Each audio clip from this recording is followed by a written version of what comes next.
Room 209. Just for the night. Please, don't make this weird. She didn't even look up from her phone when she said it. She was standing in front of the fridge, spooning peanut butter into her mouth like it was cereal. Like this was Tuesday. Like this wasn't the single most insane thing she's ever said to me. I was holding a hammer. Not metaphorically. Literally. I was hanging a photo, an old one of us from a beach trip, laughing in the rain, blurry and crooked and perfect. It dropped to the floor when she said it. Frame cracked. Like that even matters. Wait, I said, because my brain had crashed and rebooted. You want to leave tonight? She shrugged. Another spoonful. I glanced at the clock. 5:42 p.m. August 5th. Our anniversary. The kind with a number that ends in 0. A big one. You're kidding, I said. But even as I said it, I knew she wasn't. That's the part that gets me. The chill in her voice. Like she was reading a weather report. I watched her drop the spoon into the sink, wipe her fingers on a towel I bought her for Valentine's Day, and walk upstairs. Calm. Silent. Like a ghost with errands. I followed. Because I'm that guy. The guy who asks, "Are you okay?" Even while the ship is halfway underwater. Lorna, I don't get it. What did I do? Why now? Why today? She opened the closet. Pulled out the smallest overnight bag I've ever seen. Like she'd pre-packed it. You didn't do anything. That's the problem. I could have screamed. Could have begged. But all I could do was stand there and listen to the sound of my marriage zipping up into a duffel bag.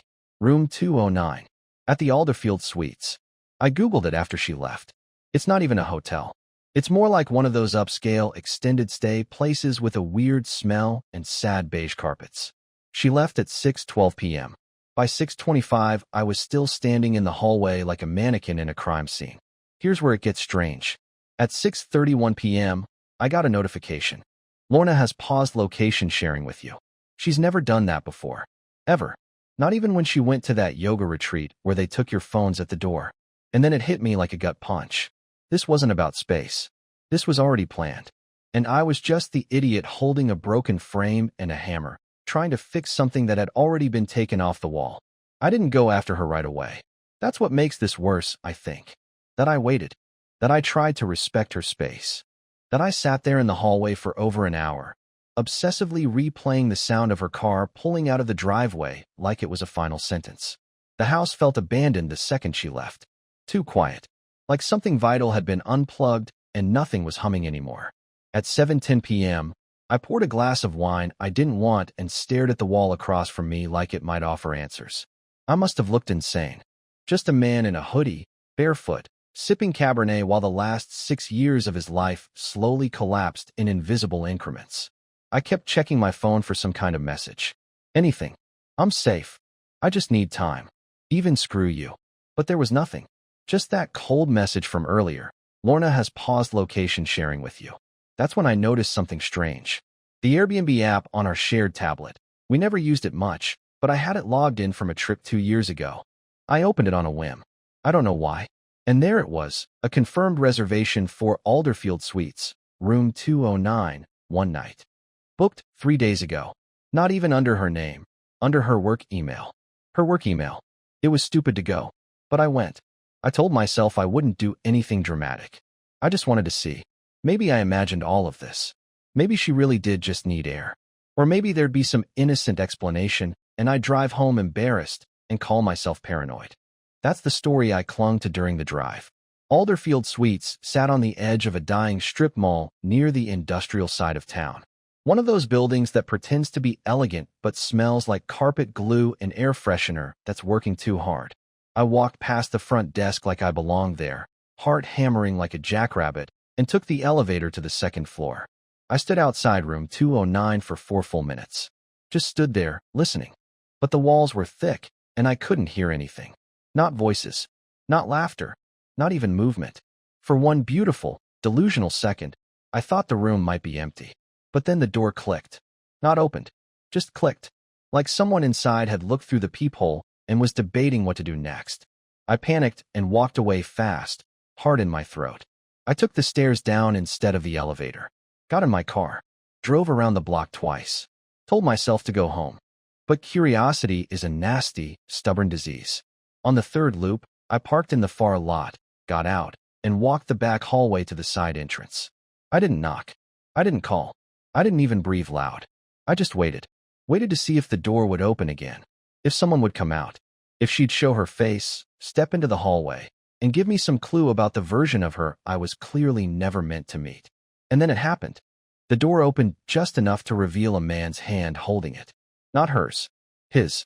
And then I saw them. 2 wine glasses clinked down on the hallway table just outside the door. 2. Not 1. Room 209 was not empty. And neither was her silence. I didn't sleep that night. Didn't even pretend to try. I sat in my car 2 blocks from the hotel, engine off, wrapped in a silence so thick it felt like a physical weight on my chest. I kept checking my phone, scrolling through old texts from Lorna like some desperate archaeologist sifting through lost ruins for signs of life. Everything suddenly felt suspicious. That time she said she was working late, but didn't pick up my call until an hour later. That birthday dinner she bailed on last minute, because of a client emergency. I always believed her. I always wanted to believe her. By 3:17 a.m., the parking lot was empty except for 2 cars, mine and a black Audi parked near the far end of the lot. The hotel lobby was dead, curtains drawn, not even a night clerk at the desk. I was about to leave, honestly, when something flashed in my headlights. A photo. It was stuck between the windshield wiper and the glass on my car. I didn't hear anyone come near. Didn't see anyone walk by. But there it was, just sitting there like a thread in plain sight. My fingers trembled as I pulled it loose. It was a Polaroid. Blurry. Slightly overexposed. But clear enough. It showed room 209's hallway table. 2 wine glasses. A single high-heeled shoe lying just beneath the table leg. Lorna's shoe. The red ones she said gave her blisters. The ones she never wore anymore. I looked around in every direction, half expecting someone to leap out or yell or start laughing, like this was a prank. But there was no one. Just empty air and the sound of my pulse thundering in my ears. I wanted to throw the photo away. Burn it. Pretend it didn't exist. But instead, I folded it carefully, slid it into my wallet, and drove off. I didn't go home. I drove aimlessly until the sun broke over the treetops, casting this ugly orange glow over everything that made the world feel unreal. Like I was trapped in some off-brand Twilight Zone episode directed by someone who hates happy endings. When I finally pulled into our driveway, her car was already there, parked like nothing had happened, like she'd just returned from a grocery run. There was even a coffee cup sitting in her cup holder, steam still rising from the lid. I sat in my own car, staring at hers, and that's when I saw it. Something that nearly made me laugh out loud from the sheer absurdity of how careless it was. The passenger seat was reclined, all the way back, not just leaned back slightly like someone napped. It was fully extended, like someone had been lying there. Recently, I got out, walked over, didn't even hesitate. I opened the passenger door. The smell hit me first, his cologne. I didn't know the brand, but it wasn't mine. Musky, citrusy, expensive. And then, there it was. A single black dress sock shoved deep between the seat and the door. Men's. Size large. Not mine. I stood there in the driveway, holding the sock like it was a weapon, wondering how the hell I was supposed to go back into that house and pretend I hadn't seen it. Wondering how long she thought she could keep this secret going. Wondering if she even cared anymore. When I finally stepped inside, she was at the kitchen table, sipping her coffee like any other morning. Hair damp from a shower. Wearing my old hoodie. She looked up and smiled. "Hey, you okay? You were out early." I stood there, frozen, fingers clenched in my jacket pocket, the sock tucked just behind the zipper. I nodded slowly. "Yeah, just couldn't sleep." She tilted her head. "I get that. Last night really helped me, though. I feel clearer today. Like myself again." She took another sip. I said nothing, because I didn't know what scared me more, the possibility that she was lying, or the terrifying thought that she might be telling the truth, that she did feel like herself again. And whoever that is, it's not the woman I married. I didn't confront her. You'd think I would. Sock in hand, Polaroid in pocket, my entire gut telling me she was lying through her teeth. But I didn't. I didn't scream, accuse, or demand explanations. I just smiled, kissed her on the forehead like I was some kind of spineless puppet, and went to shower. I think part of me was hoping, praying, maybe, that it would all collapse without my help. That the truth would just fall out of her, like a loose brick in a wall she couldn't keep patching. But nothing did. That whole day passed like a Sunday in a normal marriage. She made lunch. played soft music while she cleaned out the spice cabinet, laughed at a TikTok like she hadn't just spent the previous night with someone else. If she was faking it, she deserved an Oscar. But that night, when she was in the bath, I went through her purse. Yeah, I know how that sounds. But at this point, morality had long packed its bags and moved out of the house. Her phone wasn't there. She always kept it on her, but she had a small notebook I'd seen her scribble in before. Mostly grocery lists, budgeting, gift ideas. But one page stood out. The ink was darker, newer. It was a list, but not the normal kind. 3 entries, numbered, no title at the top. Don't react if he cries. Stick to the hotel story, don't mention the car. If voicemail comes up, deny everything. I read it 5 times before I realized my hands were shaking. Voicemail? I didn't remember leaving one. But something about that last line felt familiar in the worst way. Like déjà vu mixed with dread. That night, after she fell asleep. And yes, she slept like a baby while I stared at the ceiling, drowning in mental static. I went through my recent call logs. Nothing jumped out until I opened the phone app's deleted section. There it was. 3 days ago, 2:14 a.m. I had called her and left a voicemail. I don't remember doing it. Maybe I was half asleep, maybe drunk off stress. I must have tried to call her during one of her late team offsites, the ones I never questioned because I thought trust was supposed to be the foundation of a marriage. I hit restore and listened. It was my voice, all right. Slurred, exhausted, desperate. I could barely stand to hear it. I was rambling, asking her if she was okay, why she wasn't answering, saying something didn't feel right, that I saw her calendar had blocked out 2 nights at a place she told me nothing about. I ended the message with, "Just tell me the truth. Please. I won't even be mad. I just need to know who he is." And that's when it hit me. She must have heard it. She must have known I knew. But she never mentioned it. Never acted different. Never even flinched. And yet it was in her notes, some quiet, scribbled reminder to lie better. I sat in bed next to her, watching her chest rise and fall in rhythmic, peaceful sleep, and suddenly felt like I was lying next to a stranger wearing my wife's skin. The next day, I did something I never imagined doing. I called in sick, drove across town to Alderfield Suites, told the woman at the front desk I'd left something in room 209, and gave her the exact time frame from 2 nights ago. I expected pushback, a security call, but she barely looked up. "Room was booked under corporate," she said flatly. "I need a company ID to let you back in." I lied, said I'd come back later. But as I turned to leave, she mumbled something that stopped me cold. "Odd night. That couple got into a weird fight around 2 a.m. Thought we'd have to call someone. He left before sunrise." She stayed another hour. I didn't ask her to repeat it. I just nodded, thanked her, and walked out, because my knees felt like rubber. I sat in my car for a long time. So there was a fight. Someone was there. And he left in the early hours, right around the time I found that voicemail in my deleted folder. Had she heard it while he was in the room? That night, when she said she felt like herself again, was it because she thought she'd gotten away with it? And if she thought that, what else was she willing to hide? I don't know what finally pushed me to open the file. Maybe it was instinct. Maybe it was punishment. Or maybe, deep down, I needed something to make it real. Something beyond scribbled lies in a notebook or the smell of another man's cologne in our car. It was early the next morning. Lorna had gone out for a jog, or said she did, wearing leggings and that blue half-zip she only puts on when she wants to be noticed.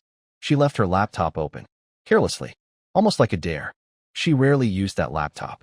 It was a backup, older, clunky, missing the R key. But she used it sometimes for work Zooms or writing reports she didn't want to do on her office-issued one. I told myself I was just going to check the browser history. That's it. That's all. Just harmless clicks and digital breadcrumbs. But that's not what happened. In the downloads folder, buried under random PDFs and spreadsheets with boring titles like client_presentation_final_final, I found a video file. No title, just a timestamp. It was from 3 days ago, the night she said she was alone. The night I stood outside room 209 like a ghost watching his own funeral. The file was short, 34 seconds.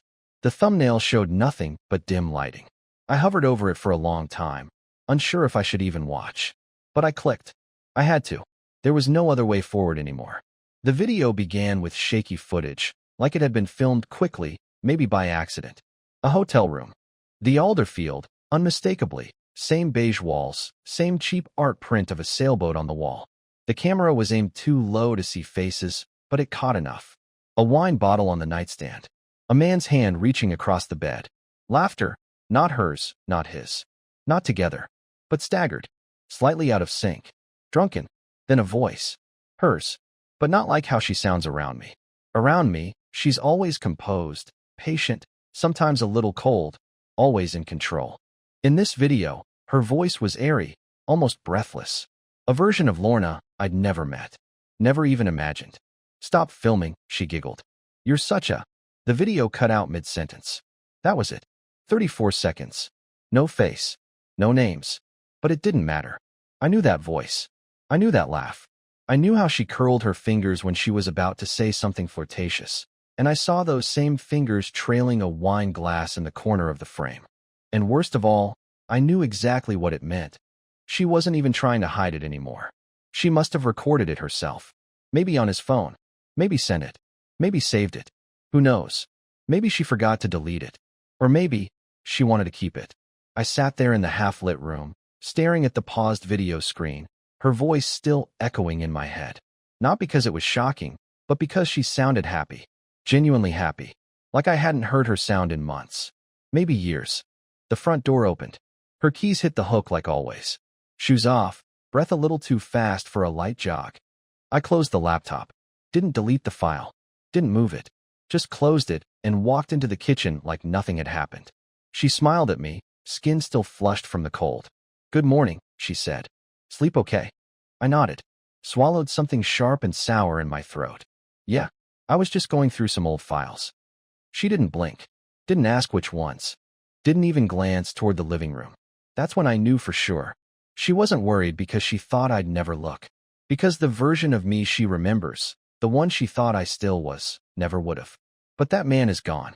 And I was about to start digging into everything. I hadn't planned to take it.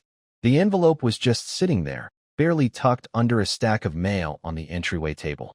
Plain, white, sealed but unmarked, except for the hotel's faint watermark on the corner. It looked like junk mail, but I knew it wasn't. I'd seen that logo already, 3 times, to be exact. Twice online, and once on the front desk plaque at Alderfield Suites. Lorna hadn't opened it yet, which was strange. She opened everything. She once opened a letter addressed to our neighbor by mistake and still brought it to their door with an apology and a homemade cookie. So why was this one just sitting there? She was in the shower when I slipped it into my coat pocket. I didn't even look at it until hours later, long after she'd gone to bed, breathing steadily, wrapped in one of my old t-shirts like some cruel joke of comfort. I sat on the couch in complete darkness, the envelope glowing like guilt in my hands. It was an invoice. Nothing dramatic. Just a clean, 1-page breakdown of a one-night stay at Alderfield Suites, room 209. Charges, $216 for the night. $38 minibar charge. A $20 room service fee. But what caught my eye was the name at the bottom. Not Lorna's. Not even a combination of her name and her work alias.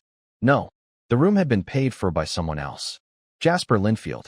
The name didn't register at first. It sounded generic. But something about it twisted in my gut. It felt wrong. Like a name I should have remembered. Like it had once brushed past my life unnoticed and left a fingerprint behind. I Googled it. And I wish I hadn't.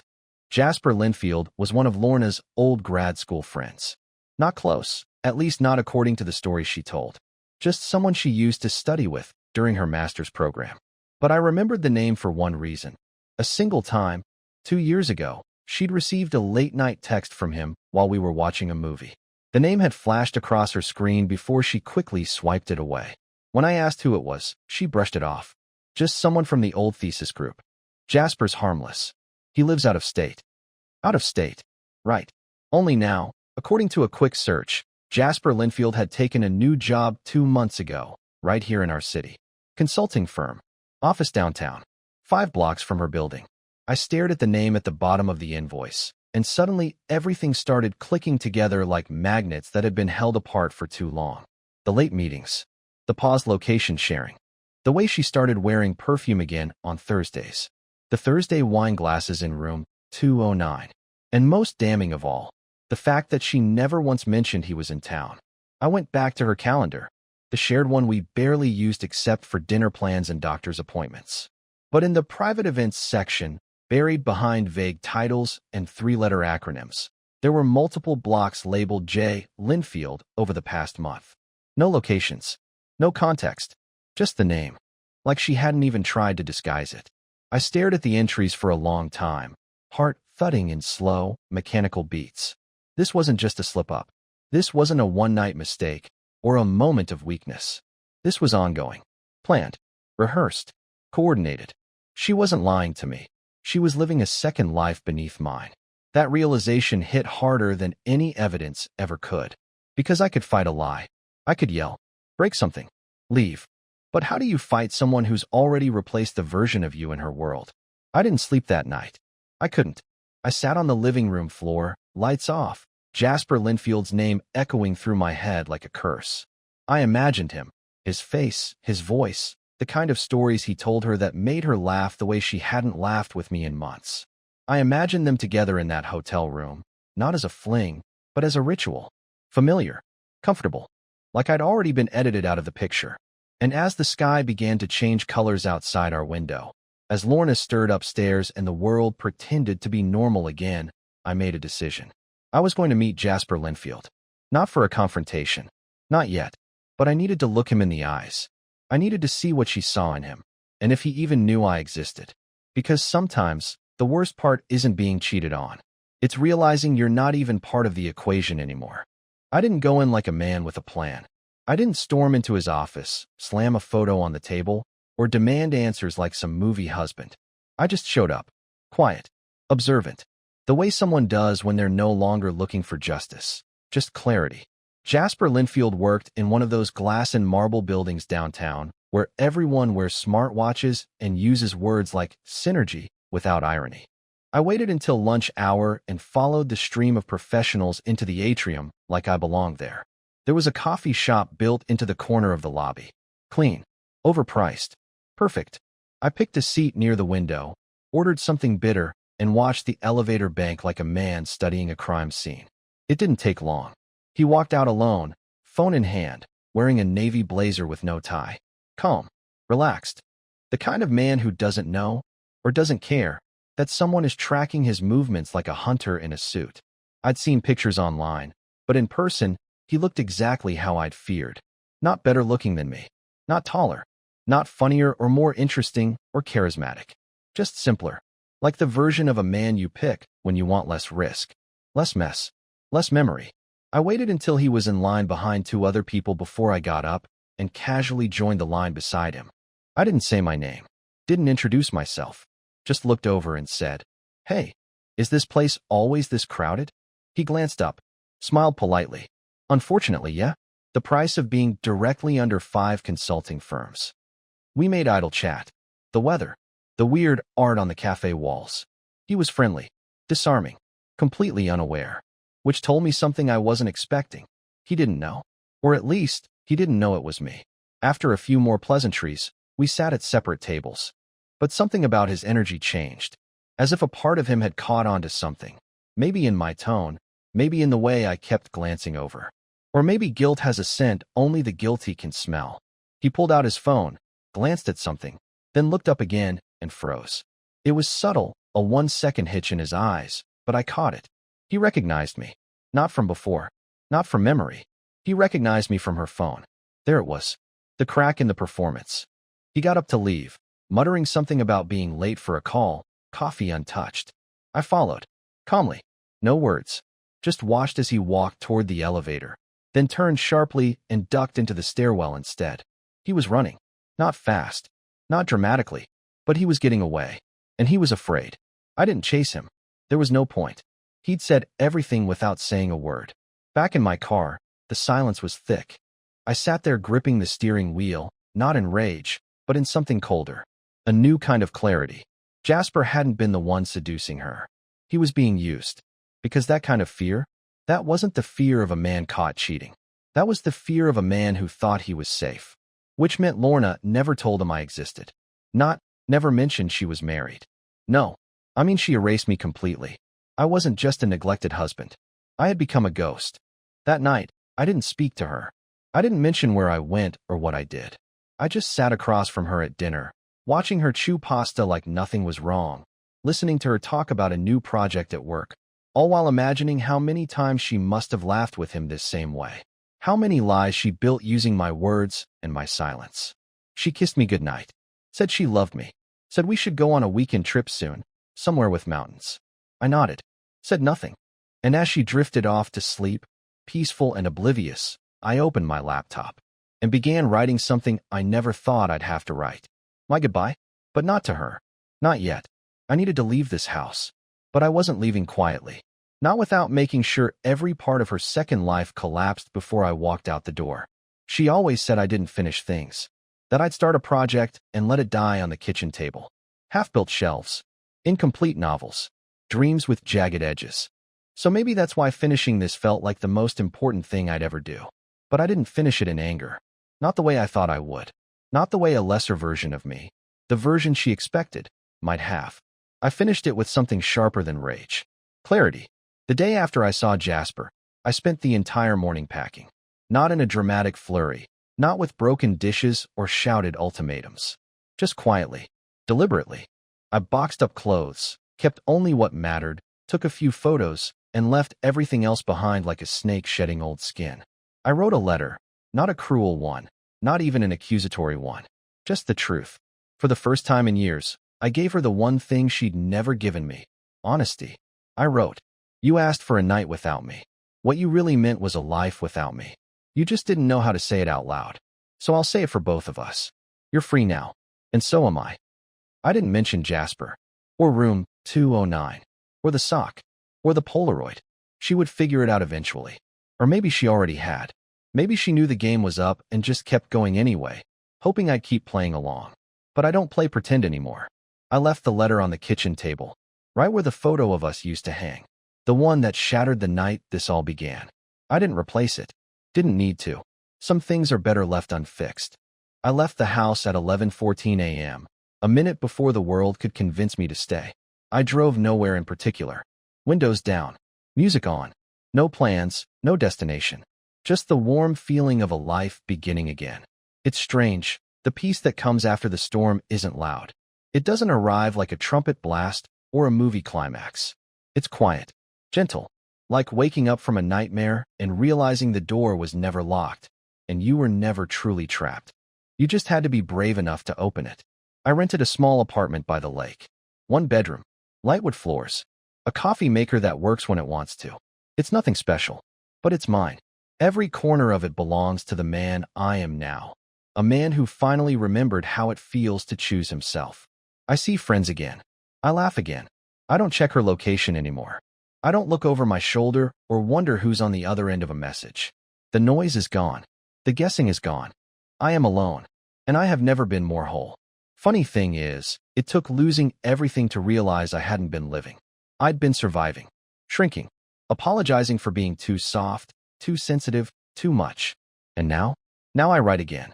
I finish things. I show up for myself. And every single day feels like an apology to the version of me who waited in silence for too long. She hasn't called. She hasn't messaged. I don't know what her life looks like now. I don't need to. I gave her what she asked for. Just one night without me. And I gave myself what I never dared to ask for. Every night after,